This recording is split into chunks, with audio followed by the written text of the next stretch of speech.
ആ ദേശീയ വിദ്യാഭ്യാസ നയത്തിൽ കേരളം ശരിയായ ഒരു നിലപാട് ഇപ്പോൾ സ്വീകരിച്ചിരിക്കുന്നുവെന്ന് ജനങ്ങൾക്ക് ബോധ്യമായിരിക്കുകയാണ്.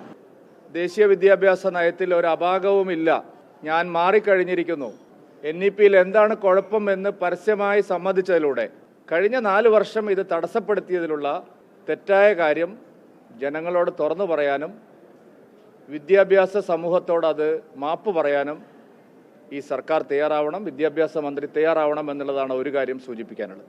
ദേശീയ വിദ്യാഭ്യാസ നയം നടപ്പാവുന്നതിനുള്ള ഏറ്റവും പ്രധാനപ്പെട്ട ഒരു ചവിട്ടുപടിയാണ് PM ശ്രീ പദ്ധതി എന്നുള്ളത് എല്ലാവർക്കും അറിയാം. PM ശ്രീ പദ്ധതി നടപ്പാക്കുന്നു, ഞങ്ങൾ പക്ഷേ കാശ് വാങ്ങിക്കും, കേന്ദ്ര നയങ്ങളൊന്നും ഇവിടെ നടപ്പാക്കില്ല എന്ന് പറയുന്നത് വീണ്ടും ആളുകളെ കബളിപ്പിക്കാനാണ്. മോദി സർക്കാർ ആവിഷ്കരിച്ചിട്ടുള്ള ദേശീയ വിദ്യാഭ്യാസ നയത്തിലെ എല്ലാ വ്യവസ്ഥകളും ഈ സർക്കാരിന് നടപ്പാക്കേണ്ടി വരും. കേരളത്തിൽ അത് നടപ്പാവുക തന്നെ ചെയ്യും. ഇന്ത്യയിലെ ഒട്ടുമിക്ക സംസ്ഥാനങ്ങളും ഇതിനോടകം അത് നടപ്പാക്കിയിട്ടുണ്ട്.